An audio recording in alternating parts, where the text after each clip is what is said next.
Oi pessoal, como vocês estão? Todos bem? Espero que sim. Então, gente, o nosso estudo dessa semana é do Livro dos Espíritos, capítulo 10, da Lei de Liberdade. E a gente vai dar continuidade ao tema fatalidade com as questões 860 até a questão 867, tá bem? Mas antes de iniciar, eu vou fazer a nossa prece. Então vamos elevar os nossos pensamentos ao Mestre amado Jesus e pedir que nesse momento Ele nos acompanhe, que Ele esteja conosco durante todo esse estudo, esse aprendizado, que estamos aqui buscando compreender mais sobre as suas leis, sobre a sua justiça, para que a gente busque a nossa evolução. Que nesse momento a espiritualidade amiga esteja presente no lar de cada um, amparando e protegendo sempre. Que assim possa ser, graças a Deus. Então, aqui na questão 860, Kardec pergunta: pode o homem, pela sua vontade, por seus atos, fazer que se não deem acontecimentos que deveriam verificar-se reciprocamente? E aí a espiritualidade responde: pode-o, se essa aparente mudança na ordem dos fatos tiver cabimento na sequência da vida que ele escolheu. Acresce que, para fazer o bem, como lhe cumpre, pois que isso constitui o objetivo único da vida, facultando-lhe é impedir o mal, sobretudo aquele que possa concorrer para a produção de um mal maior. Então, Kardec aqui quer saber se nós podemos alterar aquilo que já estava previsto. E aí a espiritualidade diz que sim. E diz aqui, mas só se essa mudança na ordem dos fatos tiver cabimento na sequência da vida que ele escolheu. E aí eles ainda acrescentam, para fazer o bem, com certeza. Quando é para que o bem cresça, para que o bem prospere, para que o bem possa vir a nós e à humanidade, a espiritualidade sempre vem no nosso auxílio, nos permitindo agir daquela forma, nos auxiliando na execução daqueles atos que irão, de uma certa forma, fazer com que aqueles acontecimentos anteriores previstos não aconteçam. Então, com isso, a gente percebe que o planejamento reencarnatório, e determinadas situações da nossa vida que estavam previstas, nesse planejamento reencarnatório, pode ser naturalmente alteradas.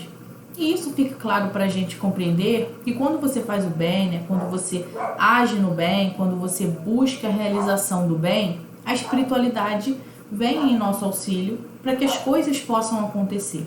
O nosso maior objetivo não é o bem, não é fazer o bem, não é impedir que o mal vença. Então, quando nós estamos trabalhando para que um determinado mal não aconteça com a gente, nem com outras pessoas, isso é muito bom, porque nós estamos deixando de olhar apenas para nós mesmos e olhamos também para o outro, para o nosso próximo, o ajudando, auxiliando, e com certeza a espiritualidade vai permitir e Deus também. Na questão 861, Kardec pergunta: ao escolher a sua existência, o espírito daquele que comete um assassínio sabia que viria a ser assassino? E aí a espiritualidade responde: não.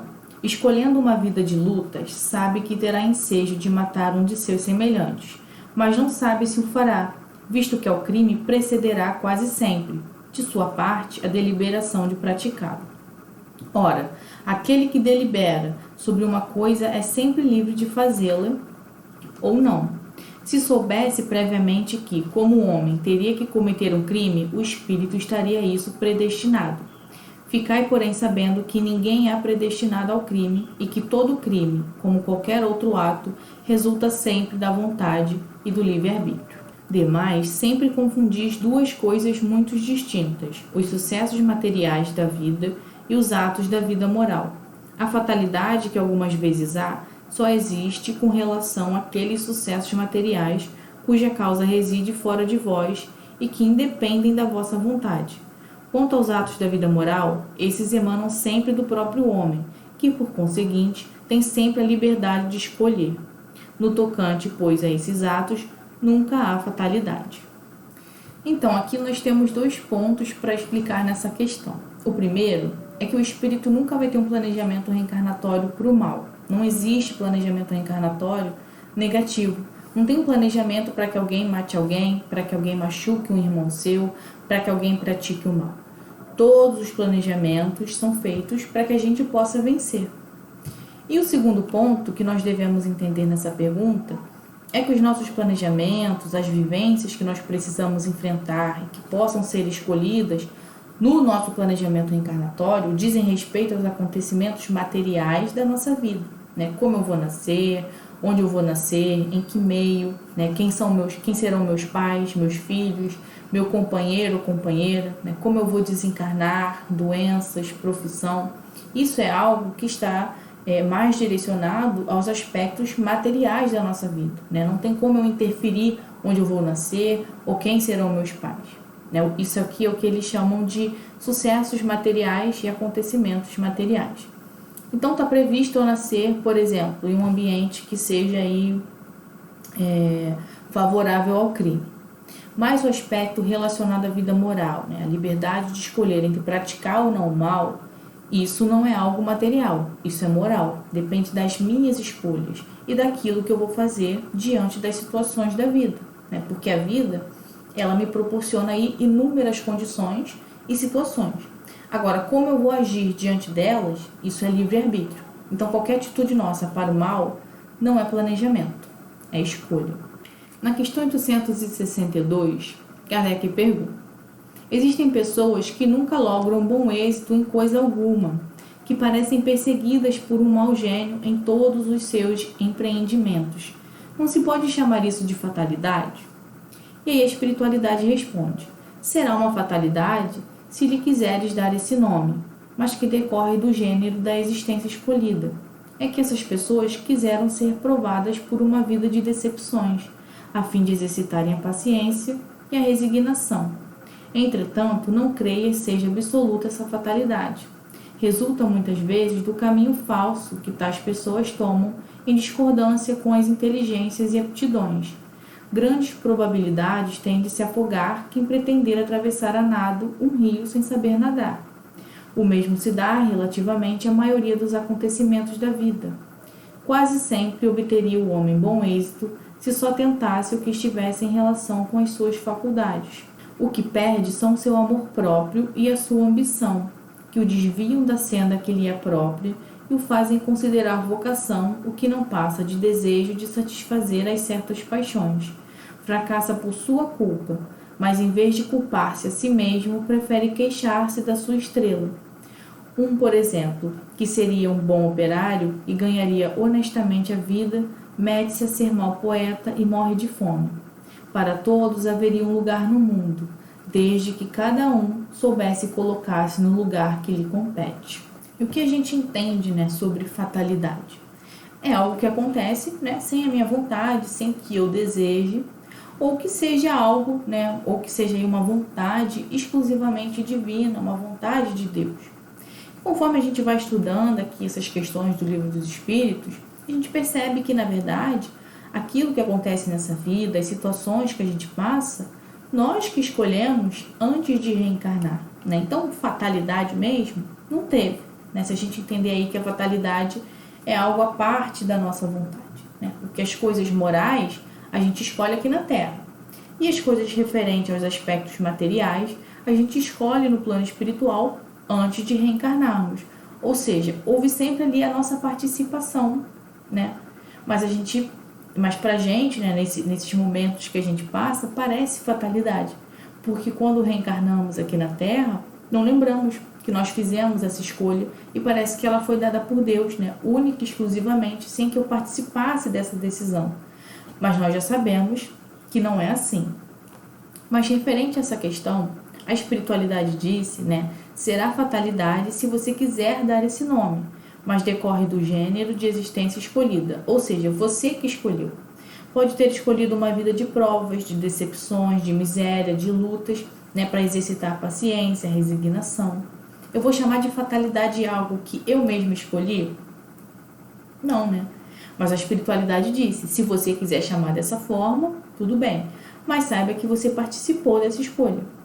E a espiritualidade também diz, né, que muitas vezes certas decepções acontecem por causa das nossas escolhas equivocadas na vida atual, né? Como ele diz, nós temos muitas vezes aptidões, né, para determinadas coisas, mas o nosso orgulho, o nosso egoísmo, a nossa vontade de satisfazer certos desejos faz com que a gente vá para um caminho que não é o ideal, né? Que não é o apropriado para nós.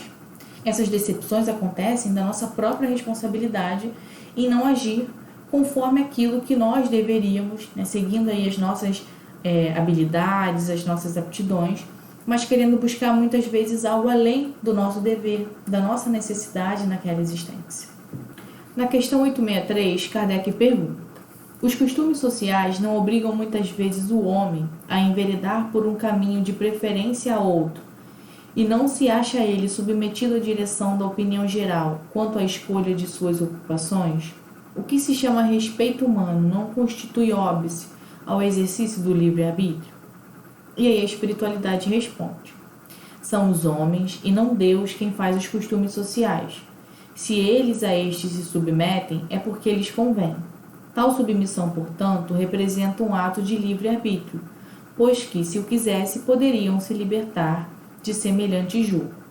Por que então se queixam? Falece-lhes razão para acusarem os costumes sociais. A culpa de tudo devem lançá-la ao tolo amor próprio de que vivem cheios e que os faz preferirem morrer de fome a infringi-los. Ninguém lhes leva em conta esse sacrifício feito à opinião pública, ao passo que Deus lhes levará em conta o sacrifício que fizerem de suas vaidades. Não quer isto dizer que o homem deva afrontar sem necessidade aquela opinião, como fazem alguns, em que há mais originalidade do que verdadeira filosofia. Tanto desatino há em procurar alguém a ser apontado a dedo ou considerado animal curioso, quanto acerto em descer voluntariamente e sem murmurar, desde que não possa manter-se no alto da escala. Nessa questão, a espiritualidade nos mostra que os costumes sociais não são determinados por Deus, e sim pelos homens. Quando se pensa em fatalidade, a gente sempre pensa como se fosse algo imposto a nós por Deus, sem que a gente tivesse ali qualquer capacidade de mudar ou de agir diferente. E a gente já viu que não é assim. Se os costumes sociais são impostos pelo homem, o próprio homem pode e irá, em algum momento, modificar esses hábitos, porque nós estamos a todo momento evoluindo. E com isso, os costumes, as leis, as regras que nós estabelecemos para nós mesmos também vão evoluir e vão mudar um dia. Então, eu não posso chamar a influência do meio, os costumes, as regras, como fatalidade. É como ele diz aqui, eu tenho sim livre-arbítrio para me submeter a esses costumes ou não, desde que isso me convenha ou não. E a doutrina e a espiritualidade colocou aqui que não é que eles que estejam instigando o homem a se rebelar contra as leis, contra a ordem, não é isso. Mas ele disse, é preciso bom senso, nem aquela atitude que você fica ali, numa completa indiferença, sem coragem, sem energia, sem postura, no sentido de trazer e refletir sobre novas ideias, e também nem você se achar o dono da verdade.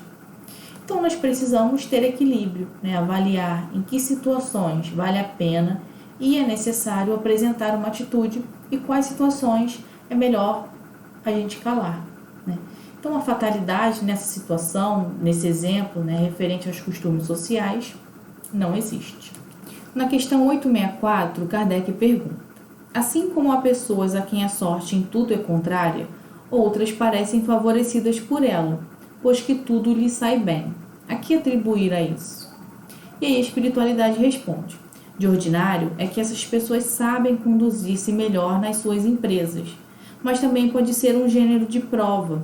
O bom êxito as embriaga. Fiam-se no seu destino e muitas vezes pagam mais tarde esse bom êxito mediante reveses cruéis, que a prudência as teria feito evitar. A espiritualidade inicia a resposta dessa questão, colocando que tem pessoas que sabem melhor conduzir aí as suas empresas, os seus negócios, a sua vida. Ou seja, isso acontece muitas vezes por causa das habilidades de cada um. Nós sabemos que tem pessoas que têm habilidades, têm talentos maiores para determinadas situações, determinadas coisas, tem uma personalidade mais ativa, mais determinada. São pessoas trabalhadoras. Muitas vezes, aquele sucesso acontece por causa do esforço, do trabalho, da perseverança de cada um. E tem também, né, muitas pessoas que também querem que tudo aconteça de forma positiva, de forma favorável, mas que não são pessoas trabalhadoras, não são dedicadas, né, são pessoas muitas vezes acomodadas e que querem que as coisas sejam ali entregues em uma bandeja, só que as coisas não são assim, não é verdade? E existe, né, uma outra situação também no sentido de ser um gênero de prova. A espiritualidade diz: o bom êxito as embriaga. E muitas vezes, né, com base nessa situação de que as coisas sempre dão certo, as pessoas muitas vezes acreditam que o seu destino é aquele, que tudo vai dar certo. E em alguns momentos não sabem lidar muito bem com essa situação, né? Não sabem aproveitar, por exemplo, os resultados dessa sorte e poderão, né, mais para frente, enfrentar problemas, né, que o bom senso teria evitado. Quando nós acreditamos demais, né, na nossa sorte, na nossa competência, que nós somos autossuficientes, a prudência, a sensatez fica ali um pouco de lado, né? A gente se arrisca muito acreditando que tudo vai sempre dar certo e aí por conta disso, lá na frente, a gente pode ter um resultado contrário. Na questão 865, Kardec pergunta: como se explica que a boa sorte favoreça algumas pessoas em circunstâncias com as quais nada tem a ver a vontade nem a inteligência? No jogo, por exemplo. E aí a espiritualidade diz: alguns espíritos hão escolhido previamente certas espécies de prazer. A fortuna que os favorece é uma tentação. Aquele que, com o homem ganha, perde como espírito. É uma prova para o seu orgulho e para a sua cupidez. Então, nós já sabemos que através do planejamento reencarnatório, a gente pode solicitar várias condições aqui no mundo material. E nem sempre a gente vai escolher só a dor e o sofrimento, né? Em determinadas situações, nós podemos e até devemos escolher a sorte material, né? A gente deve escolher as facilidades, devemos escolher uma condição que nos favoreça financeiramente, ou que nos motive a tentação, o orgulho, o egoísmo, a vaidade, né? Talvez seja ali naquela área, naquele aspecto que eu preciso ir nessa reencarnação para trabalhar. Muitas vezes a gente já trabalhou, né? A gente já evoluiu em outros aspectos, né? Em provas mais difíceis ou miseráveis ali no aspecto financeiro, por exemplo, e agora é hora de experimentar a sorte, né? A riqueza. E isso pode ser escolhido, né? Isso vai ser necessário em algum momento, né, nas nossas vidas, porque a gente já sabe que precisamos passar ali por várias situações no mundo material, porque cada condição ela nos proporciona um tipo de aprendizado, um tipo de virtude a ser conquistada. Então, ele diz aqui, né? A fortuna que o favorece é uma tentação, é uma prova para o seu orgulho e para a sua cupidez. Né? O que o espírito vai escolher? A gente não sabe. Mas quanto mais ele ganha como homem, mais ele perde como espírito. E quanto mais ele prioriza a conquista dos bens materiais, mais o seu espírito se compromete.